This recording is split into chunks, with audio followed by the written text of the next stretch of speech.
Salam damai dan sejahtera untuk Bapak, Ibu, dan Saudara dimanapun berada. Kita bersyukur karena program Belajar Alkitab setiap hari sampai hari ini diberkati dan disertai Tuhan. Dan kiranya Bapak, Ibu, dan Saudara yang setia belajar bersama, disertai dan dipimpin Tuhan dalam beraktivitas sepanjang hari ini. Kembali kita akan melanjutkan belajar Alkitab dari kitab Kejadian pasal yang ke-10. Sebelumnya, marilah kita berdoa memohon hikmat, kekuatan, dan pertolongan dari Allah kita. Marilah kita berdoa. Allah yang bertakhta di dalam kerajaan surga, segala puji, hormat, kemuliaan bagimu. Kami sungguh bersyukur atas segala pertolonganmu, hingga saat ini kami boleh membaca firman-Mu, merenungkannya dan merefleksikannya dalam kehidupan kami. Ya Tuhan, sebentar lagi kami akan melanjutkan membaca firman-Mu. Berilah kepada kami hikmat dan pengertian, agar kami memahami maksud dan tujuan-Mu. Melalui firman-Mu kami dapat menjadi pelakunya. Ya Tuhan, kasihanilah kami, berilah pencerahan oleh Roh-Mu, agar kami mengerti apa rancangan Tuhan bagi tiap-tiap kami. Terima kasih Bapa untuk semua kebaikan-Mu. Kami berdoa, bersyukur hanya dalam nama Tuhan Yesus. Amin.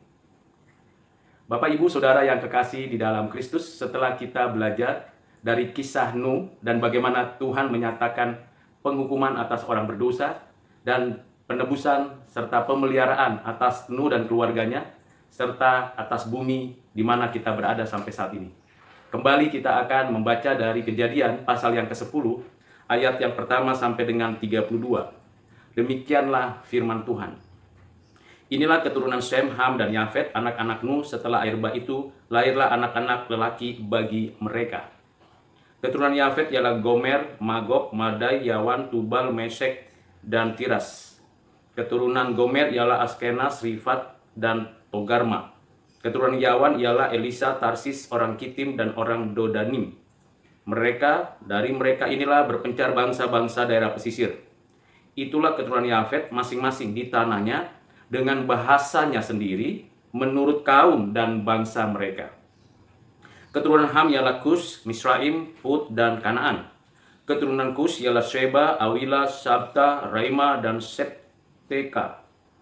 Anak-anak Raima ialah Sheba dan Dedan. Kus memperanakan Nimrod, dialah yang mula-mula sekali orang yang berkuasa di bumi. Ia seorang pemburu yang gagah perkasa di hadapan Tuhan. Sebab itu dikatakan orang seperti Nimrod, seorang pemburu yang gagah perkasa di hadapan Tuhan. Mula-mula kerajaannya terdiri dari Babel, Erek, dan Akad, semuanya di tanah Sinear. Dari negeri itu ia pergi ke Asyur, lalu mendirikan Niniwe, Rehoboth Ir, Kalah, dan Resen. Di antara Niniwe dan Kalah, itulah kota besar itu. Misraim memperanakan orang Ludim, orang Anamim, orang Lehabim, orang Nabtuhim, orang Patrusim, orang Kasluhim, dan orang Kaptorim. Dari mereka inilah berasal orang Filistin.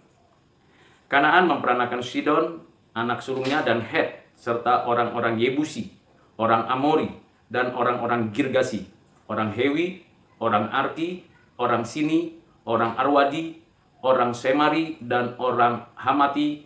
Kemudian berseraklah kaum-kaum orang Kanaan itu. Daerah orang Kanaan adalah daerah Sidon, dari Sidon ke arah Gerar sampai ke Gaza, ke arah Sodom, Gomora, Atma, dan Zeboim sampai ke Lasa. Itulah keturunan Ham menurut kaum mereka, menurut bahasa mereka, menurut tanah mereka, menurut bangsa mereka. Lahirlah juga anak-anak bagi Sem, bapa semua anak Heber, serta abang Yafet. Keturunan Sem ialah Elam, Asyur, Arfaksad, Lut, dan Aram. Keturunan Aram ialah Us, Hul, Geter, dan Mas. Arfaksad memperanakan Sela, dan Sela memperanakan Eber. Bagi Eber lahirlah dua anak laki-laki, nama yang seorang ialah Pelek, sebab dalam zamannya bumi terbagi, dan nama adiknya ialah Yoktan. Yoktan memperanakan Almodad, Shaleb, Azarmawet, dan Yera, Adoram, Uzal, dan Dikla, Obal, Abimael, dan Sheba. Ofir, Awila, Yobab, itulah semua keturunan Yoktan. Daerah kediaman mereka terbentang dari Mesa ke arah Sefar, yaitu pegunungan di sebelah timur. Itulah keturunan Sem menurut kaum mereka, menurut bahasa mereka, menurut tanah mereka, menurut bangsa mereka. Itulah segala kaum anak-anak Nuh menurut keturunan mereka, menurut bangsa mereka, dan dari mereka itulah berpencar bangsa-bangsa di bumi setelah air bah itu. Bapak Ibu Saudara yang kekasih di dalam Kristus, seperti yang sudah dinyatakan dan disampaikan pada episode sebelumnya mengenai keturunan Sem, Ham, dan Yafet, di mana dari sanalah keturunan manusia dilanjutkan, dan dari sanalah bumi dan segala isinya diisi oleh manusia. Dan kita melihat dan memperhatikan begitu banyak penyebaran dan persebaran dari manusia yang berasal dari keturunan Nuh ini, Sem, Ham, dan Yafet. Ada yang berada di daerah pesisir, ada di daerah dataran rendah, dan ada di daerah pegunungan tinggi. Dan setiap keturunan, setiap bagian daripada keturunan Sem, Ham, dan Yafet ternyata memiliki keunikan, yaitu bahasa, kaum, dan bangsa mereka. Di ayat 5 dan di ayat 20 serta di ayat 31 ditekankan kepada kita yang membaca saat ini bahwa ada bahasa mereka masing-masing, beradaptasi, memberikan keunikan dan menyatakan keragaman di antara keturunan Yafet, keturunan dari Ham, dan keturunan dari Sem. Dan masing-masing yang dituliskan nama-namanya ini adalah menjadi etnis pada wilayah daerah pesisir, dataran, dan daerah pegunungan. Dan tentu kalau kita melihat perlahan-lahan kita akan menemukan suku-suku, etnis, keturunan yang berkaitan dengan Israel. Misalnya saja saya ambil contoh dari keturunan Ham, di mana ada satu kelompok keturunan yang akhirnya nanti pada zaman Abraham dan pada zaman raja-raja Israel dan pada zaman orang-orang Israel menduduki Kanaan, maka kita menemukan nama-nama yang dapat ditelusuri dari bagian ini, yaitu di dalam pasal 10 ayat 15 ini, Kanaan memperanakan Sidon, kemudian Het dan orang Yebusi, orang Amori, orang Girgasi, orang Hewi, orang Arki, orang Sinai. Bahkan di dalam bagian yang lain dituliskan juga bagaimana hubungannya dengan orang-orang Filistin. Misalnya di dalam ayat 14, orang Petrusim, orang Kasluhim, dan orang Kaptorim. Dari mereka inilah berasal orang Filistin. Jadi sesungguhnya seluruh bumi satu umat dari keturunan Nuh yang terbagi-bagi, dan mereka masing-masing sudah menguasai wilayah pesisir, dataran, dan pegunungan tinggi. Dan kalau kita melihat dan memperhatikan bagian ini, kita akan mengetahui bagaimana akhirnya kehidupan mereka masing-masing berdasarkan pada apa yang tertulis di dalam ayat 25, 26, 27 dari Kejadian pasal 9. Misalnya di ayat 25 berkaitan dengan Kanaan. Bagaimana keturunan Ham ini berada di dalam kondisi yang tidak hidup di dalam takut akan Tuhan. Mereka memang mempunyai keturunan yang nantinya menguasai daerah Kanaan, yang pada waktunya Yosua diperintahkan Tuhan untuk menghabisi 7 suku di daerah Kanaan tersebut. Demikian juga raja-raja Israel nantinya akan berperang dengan orang-orang Filistin yang ada dan hadir di dalam wilayah tanah Kanaan. Sementara orang-orang yang ada di pesisir, di wilayah yang ada di sekitar Israel, kita bisa lihat misalnya bagaimana mereka berdampingan hidup dengan orang-orang Israel pada waktunya, yaitu Elisa, Tarsis, Kitim, Dodanim. Mereka ada di sekitar wilayah kekuatan daripada orang-orang Israel pada masa Yosua, hakim-hakim, raja-raja. Dan tentulah ini persebarannya dari perspektif yang dilihat dan dicatat dan diberitahu oleh Tuhan kepada Musa. Dan Musa tentu menuliskan ini berdasarkan apa yang menjadi sesuatu yang aktual, yang faktual. Bapak, Ibu, Saudara yang kekasih di dalam Kristus, dari pembacaan yang sederhana ini kita mengetahui bahwa Tuhan memelihara, menjaga, memberikan hidup dan kehidupan kepada semua orang. Entah dia orang percaya, entah dia bukan orang percaya.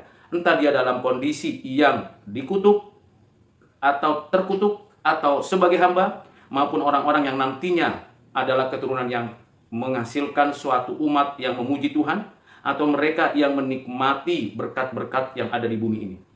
Dan bagian yang paling penting yang perlu diperhatikan oleh kita juga di dalam bagian ini ialah berkaitan dengan apa yang dinyatakan di dalam ayat 32. Itulah segala kaum anak-anak Nuh menurut keturunan mereka, menurut bangsa mereka, dan dari mereka itulah berpencar bangsa-bangsa di bumi setelah air bah itu.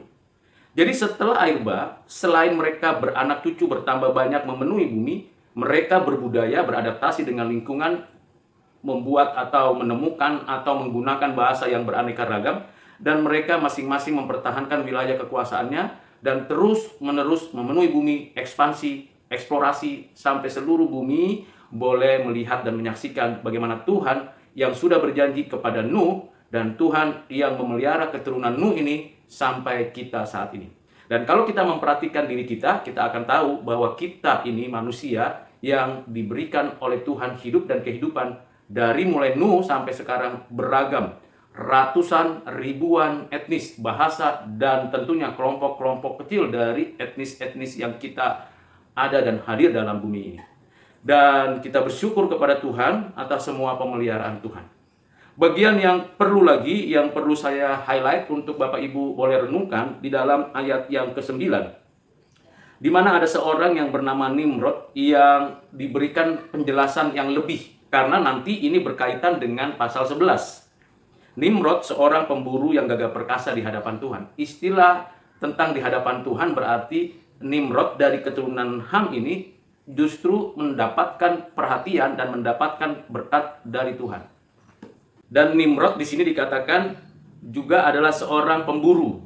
Jadi dia memburu binatang untuk kebutuhan keluarganya. Mungkin saja dia berada di dataran itu, mempunyai suatu kebiasaan, kemampuan, dan skill yang hebat untuk memburu. Dan Tuhan memberkati apa yang dikerjakan oleh Nimrod ini. Bukan hanya sampai di sana saja Bapak Ibu Saudara. Di dalam ayat 10 diberikan penekanan yang lebih daripada sekedar seorang pemburu yang gagah perkasa. Nimrod mendirikan sebuah kerajaan. Kerajaan yang terbentang dari Babel, Erek, Akkad, sampai semua tanah Sinear. Ini perlu diingat bagian ini. Dan dari negeri itu, Nimrod pergi ke Asyur, lalu mendirikan Niniwe, Rehoboth, Kala, Resen, dan kota besar yang menjadi pusat kerajaannya itu betul-betul didirikan oleh Nimrod. Ini menunjukkan memang keturunan Ham menjadi keturunan yang kalau kita lihat dari ayat 25 pasal 9 terkutuk. Tetapi ada kalanya di tengah-tengah bangsa, etnis, kelompok yang seakan-akan tidak diberkati Tuhan, seakan-akan keturunannya diperbudak dan mengalami kesusahan di dalam segala sesuatu, selalu ada dimunculkan Tuhan orang-orang yang gagah perkasa. Orang-orang yang memberikan keseimbangan daripada kondisi, situasi, daripada seluruh keturunan manusia. Karena itu Bapak Ibu, hal yang perlu kita pelajari, yang pertama, Tuhan adalah Tuhan yang setia pada janjinya, dan setiap orang dilahirkan, dibesarkan, berada di tempatnya masing-masing, meneruskan keturunannya, dan diberikan berkat-berkat yang datangnya dari Tuhan di atas bumi. Yang kedua, Tuhan memampukan manusia beradaptasi, berbudaya, dan berbahasa, dan diberikannya hikmat untuk boleh menjadikan bahasa, peradaban, budaya mereka sebagai sebuah identitas. Dan mereka juga menempati wilayah-wilayah yang mana wilayah-wilayah itu menjadi wilayah-wilayah yang khusus untuk keturunan masing-masing. Yang ketiga, Tuhan juga dapat menguasai dan mengatur semua sejarah, dan tentunya dia berdaulat mengangkat siapa saja dari keturunan manusia yang dijadikan orang-orang yang gagah perkasa di hadapannya, bahkan dimampukan untuk mendirikan kerajaan dan menguasai wilayah tertentu. Dengan demikian, kita yang keempat tidak boleh meremehkan, merendahkan, melecehkan etnis manapun, suku apapun, sekalipun nampaknya dari pemikiran kita atau dari pengalaman kita, orang ini, keturunan ini tidak dapat berbuat apa-apa. Pasti akan mengalami kesusahan dan kesulitan dan penderitaan. Tidak demikian Bapak Ibu Saudara. Tuhan mampu membangkitkan orang-orang terbaiknya dari antara keturunan-keturunan dari orang-orang yang di sekitarnya yang dianggap rendahan, remeh, dan sangat jauh dari Tuhan. Tapi Tuhan dengan kedaulatannya, dengan kuasanya, dengan apa yang dinyatakannya, dia mampu membangkitkan orang-orang seperti Nimrod. Ini adalah awal dari peradaban sebuah hadirnya kerajaan. Dan kata kerajaan ini berkaitan dengan wilayah kekuasaan, orang-orang yang dikuasai, dan tentunya kemampuan untuk membangun sebuah kota besar. Kata kota besar, kota itu menjadi sesuatu perwujudan peradaban. Kiranya Bapak Ibu Saudara bisa merefleksikan lebih jauh lagi penjelasan daripada pasal 10 ini berkaitan dengan adanya kerajaan dan kota besar. Kerajaan merupakan suatu wilayah kekuasaan yang dikuasai oleh satu orang atau oleh satu komunitas atau satu keluarga yang turun-temurun, dan kota merupakan perwujudan peradaban yang lebih tinggi dari apa yang sudah dan sedang dicapai manusia. Kiranya Tuhan menolong Bapak Ibu Saudara untuk merenungkan kembali, belajar kembali dari Alkitab yang ditulis huruf per huruf, kata per kata, dalam satu pengertian bahwa Tuhan berkarya di balik semua apa yang terjadi dalam peristiwa demi peristiwa dalam sejarah umat manusia.